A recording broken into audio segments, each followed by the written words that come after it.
A 2025 BankRate survey found that 77% of Americans don't feel financially secure, including some six-figure earners, even though they're doing everything right. If you can relate to this and you just feel like you don't feel rich, even though you're doing everything right, we're going to talk today about 5 reasons about what might be going on for you and how to fix it. If you're new here, hello and welcome. I'm Sarah Edens. I'm a financial consultant and I put out new videos every single week on wealth psychology and financial education. So go ahead and subscribe so you don't miss upcoming videos. And to everyone who's currently in my community, hello, welcome back. I'm so happy you chose to join me today. So let's take a look at what is going on with this sense of people not feeling financially secure, even though maybe they're earning six figures, working really hard, feel like they're doing everything right. What's exactly going on here?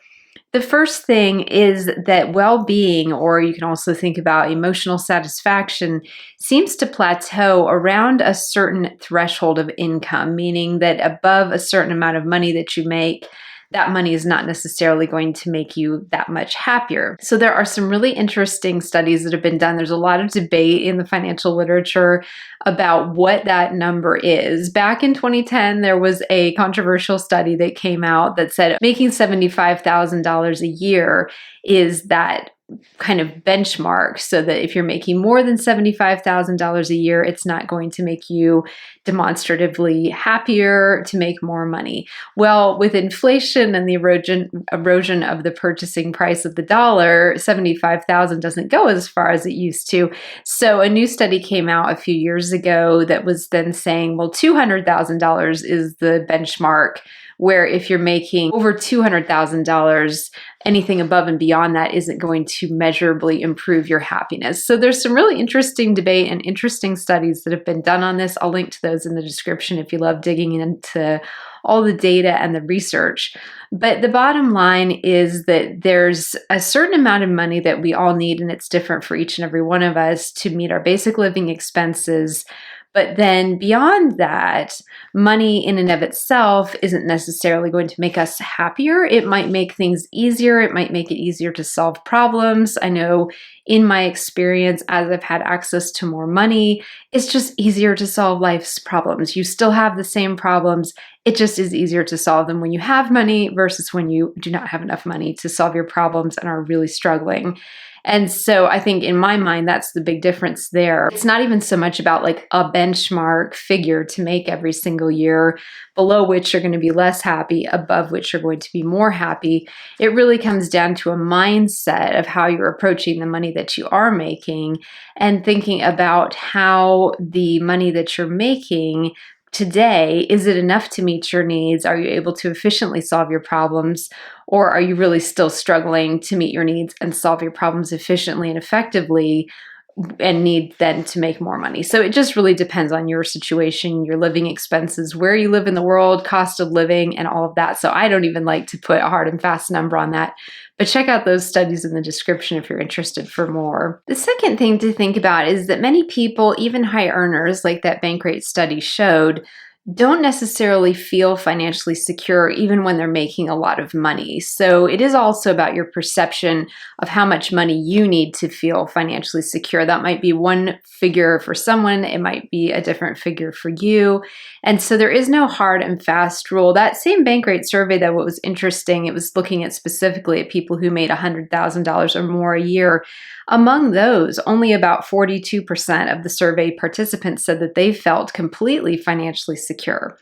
And so that's a really interesting thing, that you can be making six figures, be making good money, but it just comes down to also perception, your perception, the way that you conceptualize your money, the way you think about your money, and what it takes for you to feel comfortable to say, yes, I have enough money. I have, my emergency savings account. I've got my brokerage accounts funded. I've got my retirement plan lined up. Maybe I have long-term care insurance that I've invested in if I'm kind of starting to get over towards my retirement decades.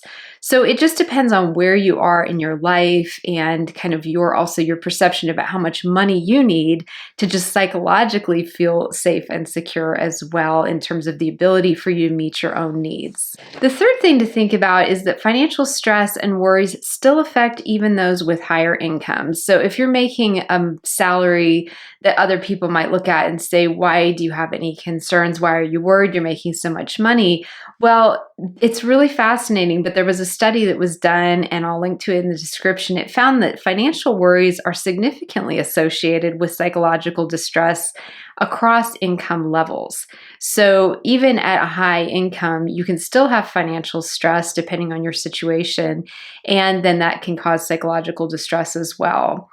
And this can even be concerns around if you have a lot of debt. Maybe you're a high income, high spending person right now, and that's fine if that's how you're choosing to spend your money. It's your money. I never want to be here telling people what to do at all.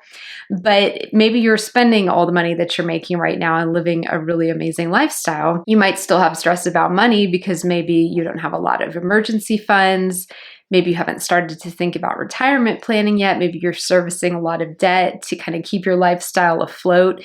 I think also another thing I see happen with the wealthy is they worry about what happens if they lose it all. That's a real concern too. Once you've built that wealth, then the focus really shifts from wealth generation, which is more what we focus on here on my channel, of how to build wealth.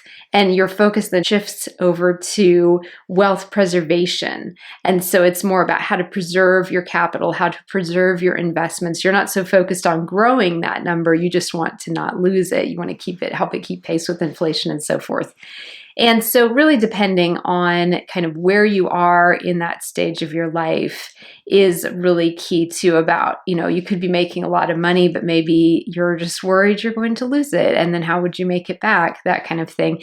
I think one of the things that's great about successful business people that I see talk a lot, who are working for themselves, running successful businesses, is they say, I'm not worried about what happens if I lose it all tomorrow because I can earn it back. I can make that money back. And that's one kind of mindset thing that I've heard some high earning, 7-figure influencers on YouTube talk about when they talk about their business and how they approach their brand and how they think about their money. It's to say, yeah, this has been great building this income on YouTube, but knowing the skills I know today, I could make it all again if I needed to, if I lost it. So that's a really interesting perspective, both for entrepreneurs and also if you're in the corporate world, kind of to keep that in the back of your mind of, sure, if one of the things that stresses you out about money is what would happen if you lost it, think through, well, how would you earn it back? How would you make it back? Depending on where you are in your life, that might not be so hard to do. I imagine it probably becomes more of a worry as you get towards your retirement years, and it's not so easy to make money. It's not so easy to get hired. It's not so easy to learn new skills as we get later on in life. And so maybe at that point, yes, sure, that's definitely something to really think about as well, as that wealth preservation. The fourth thing to think about as well about why you might not feel rich, even if you're doing everything right, is perhaps you're comparing yourself too much with others, whether that's in real life or online and on social media. It's just a common human psychological thing that we do where we're constantly kind of like comparing ourselves to other people, whether or not we're deliberately meaning to or whether or not we're even aware we're doing it. It's just a human nature type of thing. And so what's really interesting, it's called a phenomena. It's just called social comparison, keeping up with the Joneses, wanting to keep up with others. And it's very well documented in behavioral psychology. When your peer group upgrades, typically you will also upgrade as well, just even without really having a lot of conscious thought, as long as you're able to. It's just the way people work. There's also something called the focusing illusion theory that's really interesting. It argues that people overestimate how much one change, like making more money, will affect their happiness, and then they downplay or neglect other aspects that also matter, and perhaps we could argue matter a lot more, such as relationships. So there's just a lot of things about being human, the way that we conceptualize ourselves, the way we think about life, and especially when it comes to money and possessions, looking around at other people, either whether it's our family members or our neighbors, friends, colleagues, and then you expand out into your social media networks to total strangers who you follow on social media, and just the way that we compare ourselves mentally to them. I think it's really interesting. I remember seeing something. I'm really interested in all this behavioral psychology, and I remember seeing a really fascinating study that was done on people who considered themselves to be lucky people, who really thought of themselves as lucky, very fortunate. I'm one of those people, the way I view myself. I see myself as very lucky, very fortunate. And it was something I could relate to when I read this study. But what's really interesting is that when they study lucky people, what they find in terms of their mindset around money and their belongings is that they tend to compare themselves to people who have less than they do. So less money than they do, people who are making lower salaries than they do, people who just don't even have the lifestyle that they have. And then they feel, by contrast, relatively really good about themselves because they're like, look at how fortunate I am. Look at how much worse it can get. Look how much harder life can be. Versus, I think there's a lot of people out there, and this is what I think social media kind of skews our bias towards, unfortunately, where you see these billionaires on social media who are living these lifestyles. The rest of us are pretty much, they're just out of reach for the average person, right?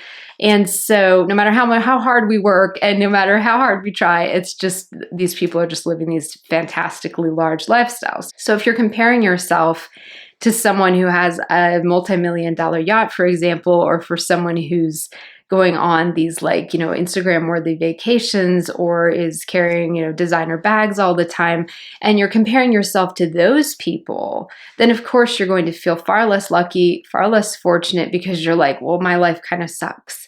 Versus looking at other people, obviously with compassion, you don't want to judge people who aren't doing as well as you at all, but looking at other people with compassion, looking at their situations and saying, that could be me. Rather than also on the other side, you look at the people with these huge lifestyles and say, well, that could be me. And so isn't it just such a big thing about mindset? It just comes back down to mindset and the way we view our life, the way we view the world, who we're comparing ourselves to. I just feel like it comes down to it each and every time, which is why mindset and behavioral psychology is such a huge part of what I teach here on my platform.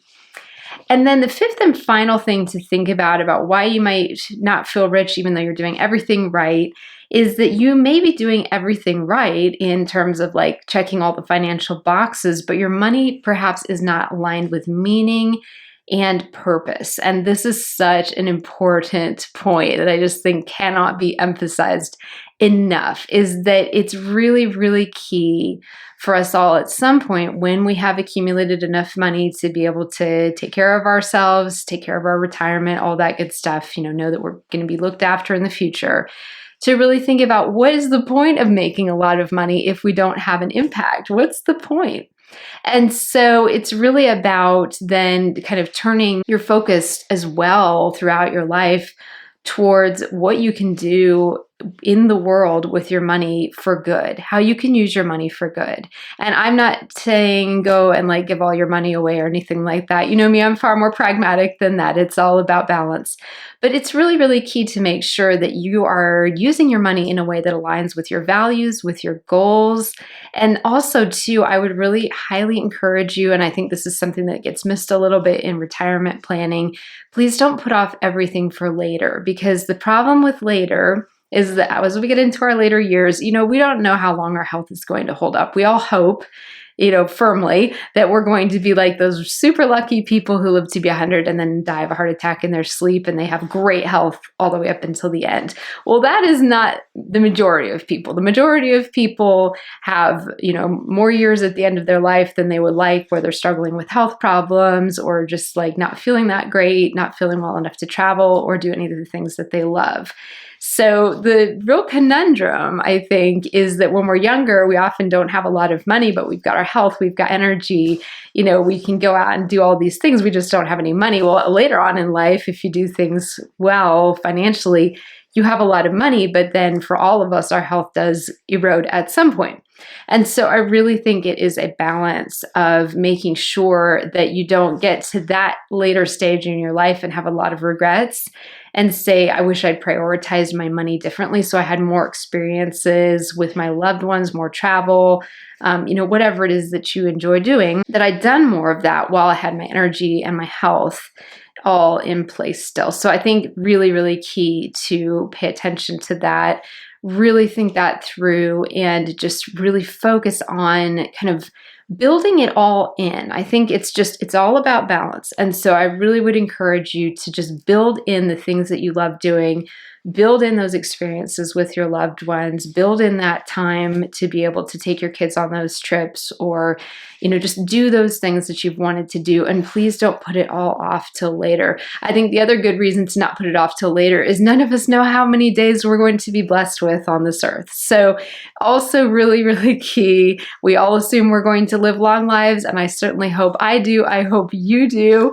That's what I want for all of us here in the community, but we just don't know. And so it's always nice too that if for some reason our time on this earth isn't as long as what we're thinking, that we've done those things, we've made those memories with our loved ones, we've had those great experiences, and we've really lived our lives and used our finances as a piece of that.